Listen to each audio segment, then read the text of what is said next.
किसान साथियों राम राम। आशा करता हूँ आप सब ठीक ठाक होंगे। साथियों मैं आज आपको ग्वार के बारे में बताना चाहता हूँ। ग्वार की क्या फंडामेंटल हैं, कितना स्टॉक है, क्या भाव आदि रहने की संभावना है, सरकार ने ग्वार के बारे में क्या कहा है, सरकार के उस पर क्या फैसले हैं, व्यापारियों के क्या फैसले हैं और किस तरह से इसके भाव को 6-7 वर्ष से लगातार दबाया जा रहा है। ये सब बातें मैं आपको बताने जा रहा हूँ। आप इस बात को गौर से सुने क्योंकि ये बात बतानी बहुत ज़रूरी है। क्योंकि 2-3 दिन से मैं देख रहा हूँ कि झूठे आंकड़े बाजार के अंदर दिए जा रहे हैं और वो आंकड़े इतने भ्रमित करने वाले हैं कि आप यदि सुनोगे तो आपको इस बात का पता चलेगा कि भी क्या कह रहे हैं और क्या हो रहा है। साथियों मैं इसी तरह की जानकारी जो मेरे पास निकल के आ रही है वो किसान तक पहुंचाने की भरपूर कोशिश करता हूं और किसान को सावधान और सचेत करने की कोशिश करता हूं।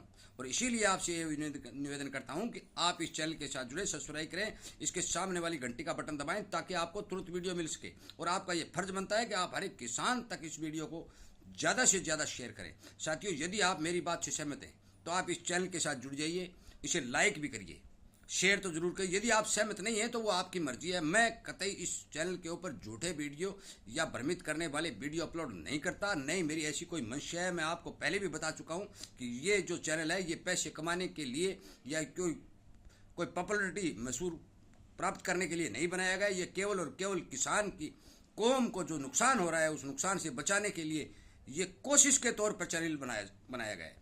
इसलिए साथियों मेरा ये ग्वार के ऊपर वीडियो थोड़ा लंबा हो सकता है, आप गौर से सुने क्योंकि बहुत से किसानों के पास ग्वार मौजूद भी है, बहुत से किसान ग्वार की बिजाई करने भी जा रहे हैं। इसलिए ये वीडियो इस समय बनाना बहुत ज़रूरी था और आपको इस बारे में बताना बहुत ज़रूरी था, इसलिए ये वीडियो मैं अपलोड कर रहा हूँ। साथियों आप सभी को पता है कि पिछले कुछ दिनों पहले से आज तक सरकार के ऊपर इस बात का दबाव बनाया जा रहा था कि आप ग्वार की MSP तय करिए, परंतु जब सरकार के संज्ञान में ये बात आई तो सरकार ने क्लियरिटी इस बात को इनकार कर दिया कि हम कतई कोई ग्वार की MSP नहीं देंगे। क्यों नहीं देंगे? इस बात के जवाब में सरकार ने ये बात कही कि किसान 6-7 वर्ष से ग्वार के भाव में पिट रहा है, स्टोरी अपना खेल खेल रहे हैं, इसके भाव किसान को नहीं मिल रहे हैं, इस बात का हमें पता है। परंतु किसान ग्वार की बिजाई करता ही क्यों है? वो मूंग भी बो सकता है, वो मोठ भी बो सकता है, वो तिल भी बो सकता है, वो तूर भी बो सकता है और इसके ऊपर सरकार जो है उसे MSP गारंटी भी दे रही है, उसके ऊंचे भाव भी दे रही है। तो फिर किसान इन ग्वार के पीछे क्यों पड़ा हुआ है? पहली बात तो ये कही उन्होंने। दूसरी बात ये कही कि यदि किसान ग्वार की बिजाई करता है तो केवल और केवल 3 कुंटल प्रति बीघा का पैदावार होती है। 3 कुंटल के केवल और केवल 15,000 रुपये बनते हैं। परंतु यदि मूंग और मोठ की बिजाई करता है या तिल या तूर की बिजाई करता है तो कम से कम उत्पादन यदि उसका होता है तो 4 और 5 कुंटल का होता है। यदि 4 और 5 कुंटल का उत्पादन होता है तो हम किसान को 8,000 रुपये प्रति कुंटल के हिसाब से, अब तो 6,600 रुपये प्रति कुंटल के हिसाब से 32 और 35,000 रुपये दे रहे हैं।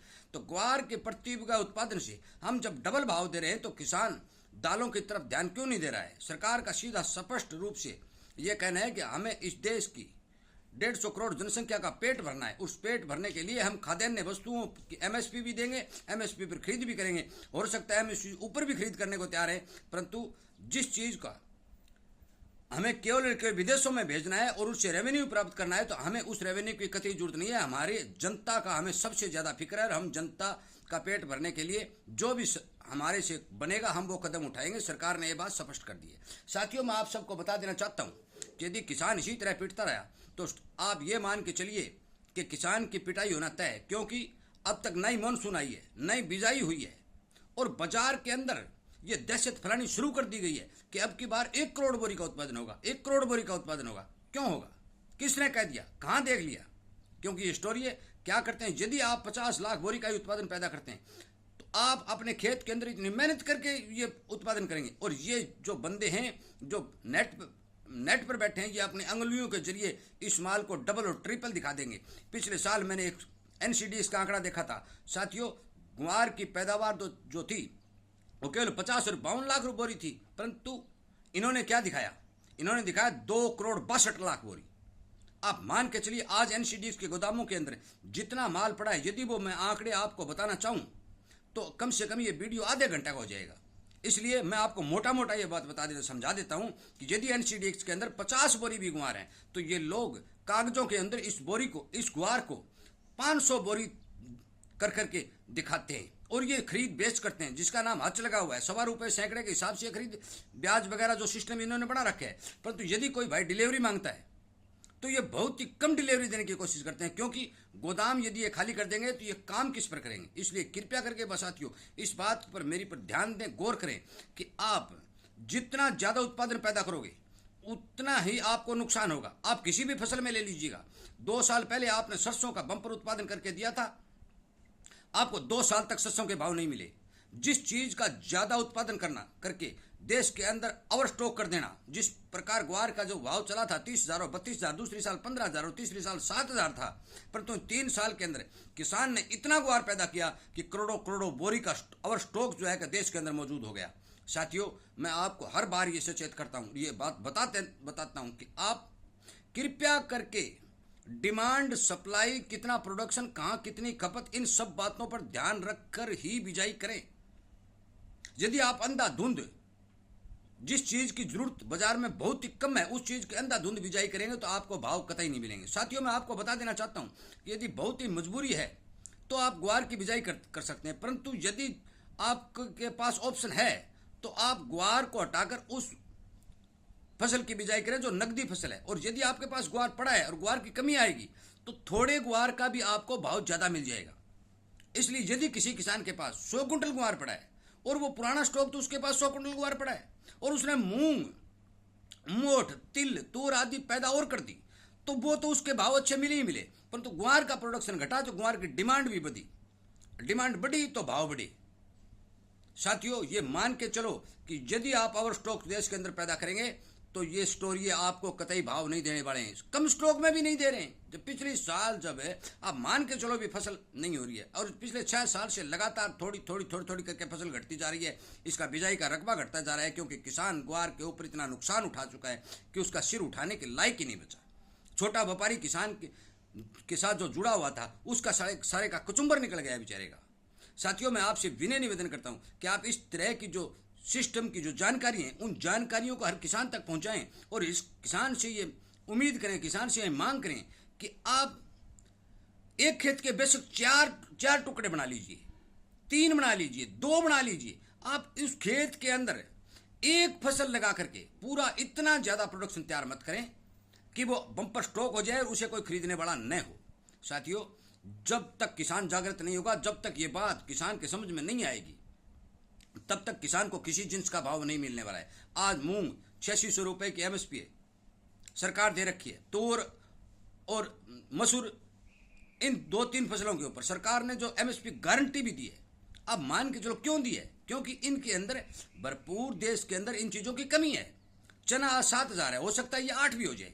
क्यों हो रहा है? इसका कारण यह है कि इस देश के अंदर चने की पैदावार कम हुई है, क्योंकि किसानों ने बिजाई कम की, प्रोडक्शन भी मौसम के हिसाब से कम हुआ। सरकार को मजबूरी में देश की जनता को सामान खिलाने के लिए भाव भी देने पड़ेंगे और बाहर से मंगवाना भी पड़ेगा। साथियों, मैं आपको बता देना चाहता हूं कि आप इस बात पर विचार करें, ध्यान दें, और मेरी बात से यदि सहमत नहीं हो तो बेशक नहीं हो, परंतु मैं जो सच्चाई है वो मीडिया में आपके सामने पेश कर रहा हूं। सच्चाई ये है कि किसान आज ये नहीं सोचता कि तेरे को किस चीज का भाव सही मिलेगा तो उस चीज की बिजाई कर। किसान केवल और केवल एक, वो कहते हैं पुंजड़ पकड़ने वाली बात है, किसान जिस चीज को अपने सिरे से ले लेता है उस चीज की बम्पर बिजाई करता है। साथियों, पुराने स्टॉक का फायदा उठाइए, आपके पास जितना पुराना स्टॉक है उसका फायदा उठाइए। नए ग्वार को पैदा करके स्टॉक को मत बढ़ाइए। यदि आप स्टॉक को बढ़ाते रहेंगे और भाव बाजार में नहीं मिलेंगे तो आप मान के चलो कि आपको कोड़ियों के भाव ग्वार की पैदा फसल जो है बेचनी पड़ेगी। साथियों, ग्वार एक सोना है। अब मान के चलो कि इसकी बिजाई दिनों दिन घटेगी, इसकी प्रोडक्शन भी घटेगी, इसकी पैदावार भी घटेगी, डिमांड बढ़ेगी। परंतु डिमांड बढ़ेगी तब यदि आपके पास नियमित रूप से माल होगा, यदि आपके पास सीमित रूप से माल होगा तब आपको भाव मिलेंगे। यदि आपके पास बम्पर स्टॉक होगा तो आपको भाव कौन देंगे? देश के अंदर अब की बार जो पुराना स्टॉक निकल के बाहर आया है, जो बिकाया स्टॉक जो घटा है, गोदामों में भी घटा है, किसान के घर भी घटा है, मान के चलो उसका बहुत बड़ा असर अगले आने वाले समय में देखने को मिलता है। परंतु यदि आप इतना ही स्टॉक दोबारा खड़ा कर देंगे तो आपको 10 वर्ष और लग जाएंगे इस फसल के भाव को आने के लिए। साथियों, मैं आपको बता देना चाहता हूँ कि स्टोरिये जो हैं वो एक बाजार के अंदर अब पहले से ही बिजाई के आंकड़े और उत्पादन की कितने उत्पादन होगा उसका जो है अखबारों में, फोनों पर अलग अलग जगह डाटा देना शुरू कर दिया है। वो कोई भगवान थोड़ा ही है कि 1 करोड़ बोरी का उत्पादन होगा। किसने कह दिया? आज तक 4 महीने 6 महीने और पड़े। ग्वार की बिजाई नहीं हुई है, बहुत बड़े क्षेत्र के अंदर बरसात भी नहीं हुई है। वो अभी कह रहे हैं कि 7 लाख हेक्टर में गंगानगर में बिजाई होगी। कहाँ से होगी 7 लाख हेक्टर में? 4 जगह थोड़ी थोड़ी बूंद गिरी है। नहरी क्षेत्र के अंदर मूंगफली की बिजाई कर रहा है, क्योंकि किसान को पता है कि मूंगफली कम से कम 30 मण प्रति एकड़ की निकलती है, जबकि ग्वार 5 और 10 मण निकलता है। और मूंगफली और ग्वार का भाव लगभग लगभग सेम रहता है, क्योंकि मूंगफली 6,000 तक बिकती है तो ग्वार तो 5,000 और 500 भी नहीं बिकता। साथियों, मैं आपको बता देना चाहता हूँ, ग्वार यदि काला हो जाता है, दागी हो जाता है, तो उसके भाव 50% घट जाते हैं। परंतु मूंग, मोठ, मूंगफली, तिल, इस तरह की फसलें यदि दागी होते हैं तो भी 10 और 15% भाव घटते हैं। साथियों, इस बारे में विचार करना पड़ेगा, सोचना पड़ेगा और सावधान होना पड़ेगा। इसी तरह जो फसलों को नियमित रूप से अपने खेत के हिसाब से, अपने ज़मीन की जोत के हिसाब से हर फसल की यदि हम बिजाई करेंगे तो हम कतई कोई मार में नहीं आएंगे। और यदि एक का धार यदि हम करोड़ों करोड़ों बीघा के अंदर, हर एक पूरे के पूरे एरिया के अंदर ग्वार की बिजाई करके, सरसों की बिजाई करके, मूंग की बिजाई करके, मोठ की बिजाई, हर किसी भी फसल की हो, यदि बिजाई इतनी ज़्यादा बिजाई करके बम्पर उत्पादन कर देंगे और देश के अंदर इतना बड़ा स्टॉक बढ़ा देंगे तो आपको कतई कोई भाव नहीं देने वाला। क्योंकि सरकार खाद्यान्न वस्तुओं को की तो खरीद करेगी, परंतु यदि सरकार का स्टॉक पूरा हो जाएगा तो आपकी खाद्यान्न वस्तु भी नहीं बिकेंगी। कमी के भाव होते हैं, आप इस बात को आप सबको पता है, कमी के भाव होते हैं, डिमांड के भाव होते हैं। इसलिए कृपया करके मेरी बात पर ध्यान दें, गौर करें, हर किसान भाई तक इस बात को पहुंचाएं। और यदि मेरी बात से आप सहमत हैं, आपको सही लगती है, तो आप इस चैनल के साथ जुड़े सब्सक्राइब करें और लाइक भी कर सकते हैं। साथियों, सरकार से ग्वार के बारे में कतई कोई उम्मीद नहीं रखें, मैं आपको बार बार ये बता रहा हूँ। अब किसान के हाथ में है कि किसान कितना पैदा करता है और कितना वो प्रोडक्शन उठाता है, कितनी बिजाई करता है। यदि किसान समझकर संभल कर चलेगा तो मान के चलो कि किसान को हर जिन्स के भाव ठीक मिलेंगे, जायज़ मिलेंगे और समय पर मिलेंगे। इसलिए कृपया करके मेरी बात पर ध्यान दें, इग्नोर नहीं करें।